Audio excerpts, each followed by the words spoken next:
जय हिंद, वंदे मातरम। आज मैं आप लोगों को मुंशी प्रेमचंद जी द्वारा रचित एक कहानी निर्मला भाग 5 सुनाने जा रही हूँ।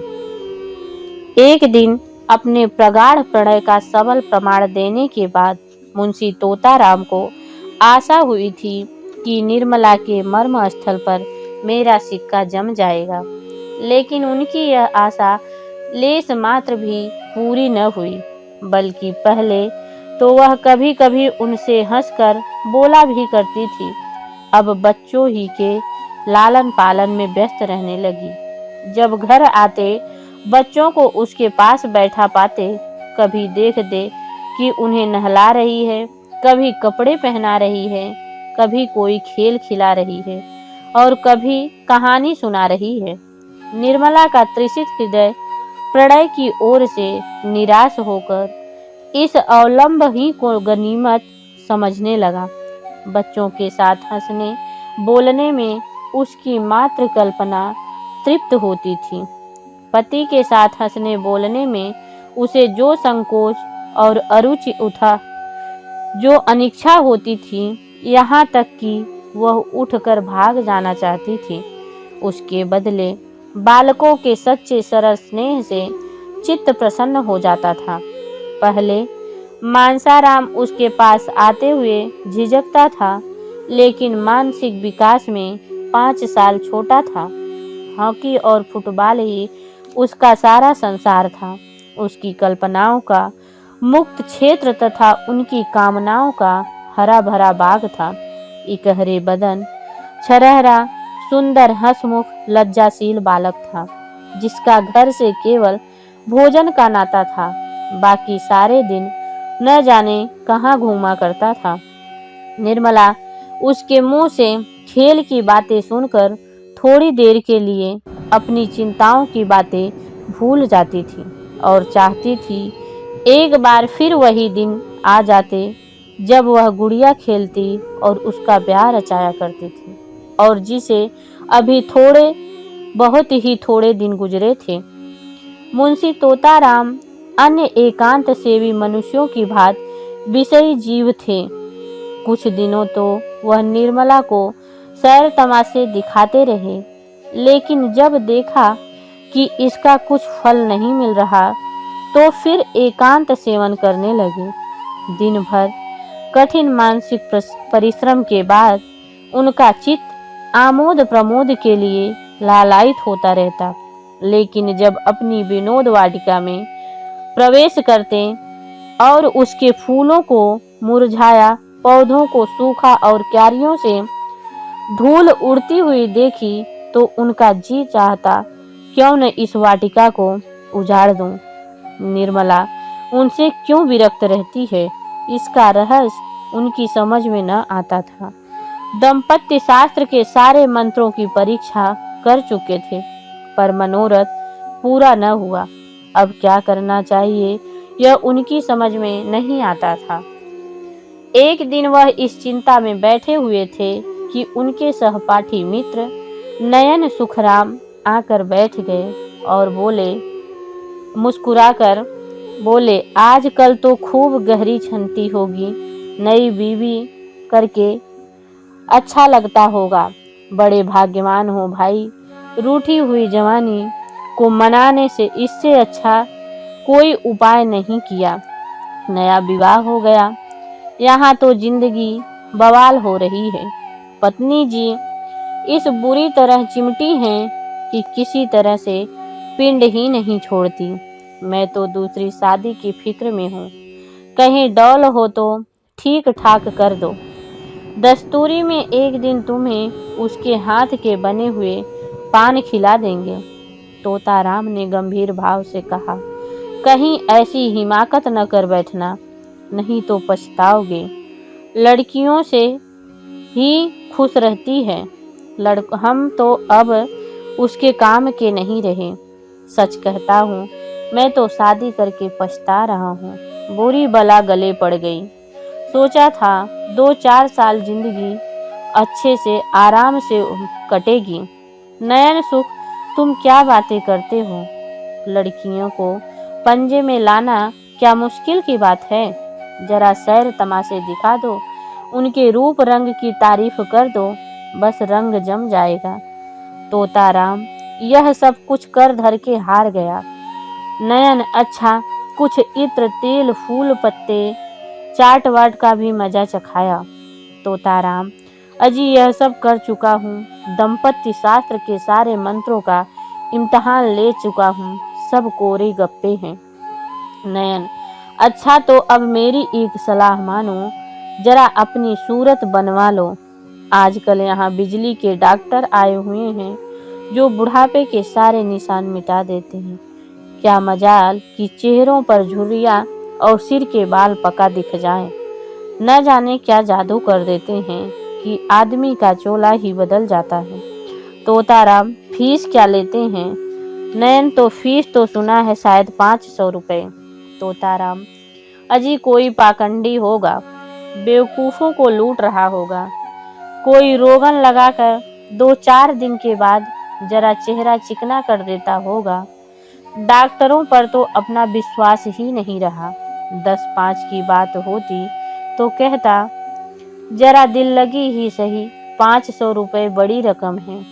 नयन तुम्हारे लिए 500 रुपए कौन बड़ी बात है, 1 महीने की आमदनी तो है। मेरे पास तो भाई 500 रुपए होते तो सबसे पहला काम यही करता। 1 घंटे की कीमत 500 रुपए से कहीं ज़्यादा है। तोता अजी कोई सस्ता नुस्खा बताओ, कोई फकीरी जड़ी बूटी जो कि बिना हरे फिटकरी के रंग चोखा हो जाए। बिजली और रेडियम बड़े आदमियों के लिए नहीं रहने दो, उन्हीं को मुबारक हो। नयन तो फिर रंगीलेपन का स्वांग रचो, यह ढीला ढाला कोट फेंको, चुस्त अचकन हो, चुन्नटदार पजामा हो, गले में सोने की जंजीर पड़ी हुई हो, सिर पर जयपुरी साफा बांधा हुआ, आंखों में सुरमा और बालों में हीना का तेल पड़ा हो। तोंद का पिचक जाना जरूरी है। दोहरा कमरबंद, जरा तकलीफ तो होगी पर अचकन सज उठेगी। हिजाब मैं ला दूंगा। 150 गजले याद कर लो और मौके मौके से शेर पढ़ा करो। बातों में रस भरा हो, ऐसा मालूम हो कि तुम दीन और दुनिया की कोई फिक्र नहीं करते हो, बस जो कुछ है प्रियतमा ही है। जमावर्दी और साहस के काम करने का मौका ढूंढते रहो। रात को झूठ मूठ शोर करो, चोर चोर तलवार लेकर अकेले जाओ। हाँ जरा मौका देख लेना, ऐसा ना हो कि सचमुच कोई चोर आ जाए और तुम उसके पीछे दौड़ जाओ, नहीं तो सारी कलई खुल जाएगी और मुत्तू के उल्लू बनोगे। उस वक्त तो जमावर्दी इसी में है कि तू दम साधे खड़े रहो, जिससे वह समझे कि तुम्हें खबर ही नहीं हुई। लेकिन ज्यों ही चोर भाग खड़ा हो, तुम भी उछलकर बाहर निकलो और तलवार लेकर कहाँ कहाँ कहते दौड़ो। ज़्यादा नहीं, 1 महीना मेरी बात का इम्तहान करके देखे, अगर वह तुम्हारी दम न भरने लगे तो जुर्माना जो कहो वह दे दूं। तोताराम ने उस वक्त तो यह बातें हंसी में उड़ा दी, जैसा कि एक व्यवहार कुशल मनुष्य को करना चाहिए था, लेकिन इसमें कुछ बातें उसके मन में बैठ गईं। उनका असर पड़ने लगा, कोई संदेह न था। धीरे धीरे रंग बदलने लगे, जिसमें लोग खटक न जाएं। पहले बालों से शुरू किया, फिर सुरमे की बारी आई, यहाँ तक 1-2 महीने में उनका कलेवर ही बदल गया। गजलें याद करने लगा। प्रस्ताव तो हास्यपाद था, लेकिन वीरता की डींग मारने में कोई हानि न थी। उस दिन से वह रोज अपनी जमावर्दी का कोई न कोई प्रसंग अवश्य छोड़ देते थे। निर्मला को संदेह होने लगा कि कहीं इन्हें उन्माद का रोग तो नहीं लग गया। जो आदमी मूंग की दाल और मोटे आटों के 2 फुलके खाकर भी नमक सुलेमानी का मोहताज हो, उसे उन्माद का संदेह हो तो आश्चर्य ही होगा। निर्मला पर इस पागलपन और क्या रंग जमता।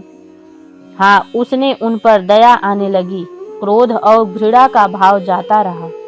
क्रोध और घृणा उन पर होती जो अपने होश में हो। पागल आदमी तो दया ही का पात्र है। वह बात बात में उनकी चुटकियां ले लेती, उनका मजाक उड़ाती, जैसे लोग पागलों के साथ किया करते हैं। हाँ, इसका ध्यान रखती थी कि वह समझ न जाए। वह सोचती, बेचारे अपने पाप का प्रायश्चित कर रहा है। यह सारा स्वांग केवल इसलिए मैं अपना दुख भूल जाऊं। आखिर अब भाग्य तो बदल सकता नहीं, इस बेचारों को क्या जलाऊं। एक दिन रात के 9 बजे थे। तोताराम बांके बने हुए सैर करके लौटे और निर्मला से बोले, आज 3 चोरों से सामना हो गया। जरा शिवपुर की तरफ चला गया था। अंधेरा था। ज्यों ही रेल की सड़क के पास पहुंचा तो 3 आदमी तलवार लिए हुए न जाने किधर से निकल पड़े। यकीन मानो, तीनों काले देव थे। मैं बिल्कुल अकेला, पास में सिर्फ यही छड़ी थी। उधर तीनों तलवार बांधे हुए होश उड़ा रहे थे। समझ गया कि जिंदगी का यही तक साथ था। मगर मैंने भी सोचा, मरता ही हूँ तो वीरों की मौत क्यों न मरूं। इतने में एक आदमी ने आकर ललकारा और कह दिया, रख दे तेरे पास जो कुछ है और चुपके से चला जा। मैं छड़ी संभाल कर खड़ा हो गया और बोला, मेरे पास तो सिर्फ यह छड़ी है और उसका मूल्य एक आदमी का सिर है। मेरे मुंह से इतना निकला था कि तीनों तलवार खींचकर मुझ पर झपट पड़े और मैं उनके वारों की छड़ी पर रोकने लगा। तीनों छल्ला छल्ला कर वार करते थे। खटाके की आवाज होती थी और बिजली की तरह झपट कर उनके तारों को काट देता था। कोई 10 मिनट तक तीनों ने खूब तलवार के जौहर दिखाए, पर मुझ पर रेफ तक नहीं आई। मजबूरी यही थी कि मेरे हाथ में तलवार न थी। यदि कोई तलवार होती तो एक को जीता न छोड़ता। खैर, कहाँ तक बयान करूं। उस वक्त मेरे हाथों की सफाई देखने काबिल थी। मुझे खुद आश्चर्य हो रहा था कि यह चपलता मुझ में कहाँ से आ गई। जब तीनों ने देखा कि यहाँ दाल नहीं गलने को, तो मैं तलवार म्यान में रख ली और पीठ ठोंक कर बोले, जवान तुम सा वीर आज तक नहीं देखा। हम तीनों 300 पर भारी गांव-गांव ढोल कर बजाकर लूटते हैं, पर आज तुमने हमें नीचा दिखा दिया। हम तुम्हारा लोहा मान गए। यह कहकर तीनों नजरों से गायब हो गए। निर्मला ने गंभीर भाव से मुस्कुरा कर कहा, इस छड़ी पर तो तलवार के बहुत से निशान बने हुए होंगे। मुंशी जी इस शंका के लिए तैयार न थे, पर कोई जवाब देना आवश्यक न था।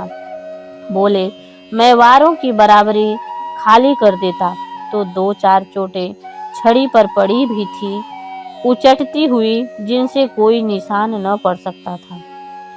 अभी उनके मुंह से पूरी बात भी न निकली थी कि सहसा रुक्मणी देवी बदहास दौड़ती हुई और हाँफते हुए बोली, तोता है कि नहीं? मेरे कमरे में सांप निकल आया है। मेरी चारपाई के नीचे बैठा हुआ है।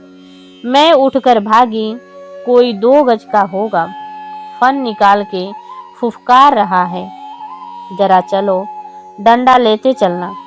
तोताराम के चेहरे पर रंग उड़ गया, मुंह पर हवाइयां छूटने लगी, मगर मन के भावों को छिपाकर बोले, सांप यहाँ कहाँ है? तुम्हें धोखा हुआ होगा, कोई रस्सी होगी।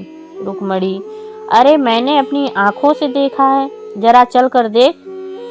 मर्द होकर डरता है। मुंशी जी घर से तो निकले, लेकिन बरामदे में फिर ठिठक गए।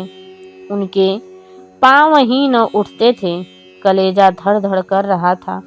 सांप बड़ा क्रोधी जानवर है, कहीं काट ले तो मुफ्त में प्राण से हाथ धोना पड़े। बोले, डरता नहीं हूँ, सांप ही तो है, शेर तो नहीं। मगर सांप पर लाठी नहीं असर करती। जाकर किसी को भेजूं, किसी के घर से भाला लाएं। यह कहकर मुंशी जी लपके हुए बाहर चले गए। मानसाराम बैठा खाना खा रहा था। मुंशी जी तो बाहर चले गए। इधर वह खाना छोड़कर अपनी हाथी डंडा हाथ में लिए कमरे में घुस गया और तुरंत चारपाई खींच ली। सांप मस्त था, भागने के बदले फन निकालकर खड़ा हो गया। मानसाराम ने चटपट चारपाई की चादर उठाकर सांप के ऊपर फेंक दी और ताबकतोड़ 3-4 डंडे कसकर जमाए। सांप चादर के अंदर ही तड़प कर रह गया। तब उसे डंडे पर उठाए हुए बाहर चला। मुंशी जी कई आदमियों के साथ लिए चले आ रहे थे। मांसाराम को सांप लटकाए आते देखा तो सहसा उनके मुंह से चीख निकल पड़ी, मगर फिर भी संभल गए और बोले, मैं तो आ ही रहा था, तुमने क्यों जल्दी की? दे दो, कोई फेंक आए। यह कहकर बहादुरी के साथ रुक्मणी के कमरे के द्वार पर जाकर खड़े हो गए और कमरे में खूब देखभाल कर मूंछों पर ताव देते हुए निर्मला के पास जाकर बोले, मैं जब तक आऊं मांसाराम ने मार डाला। बेसमझ लड़का डंडा लेकर दौड़ पड़ा। सांप हमेशा भाले से मारना चाहिए, यही तो लड़कों में ऐब है। मैंने ऐसे ऐसे कितने सांप मारे हैं, सांप को खिला खिला कर मारता हूँ, कितनों को ही मुट्ठी से पकड़कर मसल दिया है। रुक्मणी ने कहा, जाओ भी, देख ली तुम्हारी मर्दानगी। मुंशी जी झेप कर बोले, अच्छा जाओ, मैं डरपोक ही सही, तुमसे कुछ इनाम तो नहीं मांग रहा हूँ, जाकर महाराज से कहो खाना निकालें। मुंशी जी तो भोजन करने गए और निर्मला द्वार की चौखट पर पड़ी सोच रही थी, भगवान, क्या इन्हें सचमुच कोई भीषण रोग हो रहा है? क्या मेरी दशा और भी दारुण बनाना चाहते हैं? मैं इनकी सेवा कर सकती हूँ, सम्मान कर सकती हूँ, अपना जीवन इनके चरणों पर अर्पण कर सकती हूँ, लेकिन वह नहीं कर सकती जो मेरे किए नहीं हो सकता। अवस्था का भेद मिटाना मेरे बस की बात नहीं है। आखिर यह मुझसे क्या चाहते हैं मैं समझ गई। यह बात पहले ही नहीं समझी थी, नहीं तो इनको क्यों इतनी तपस्या करनी पड़ती, क्यों इतने स्वांग भरने पड़ते। जय हिंद, जय भारत। अगली कहानी में हम आपसे फिर मिलते हैं।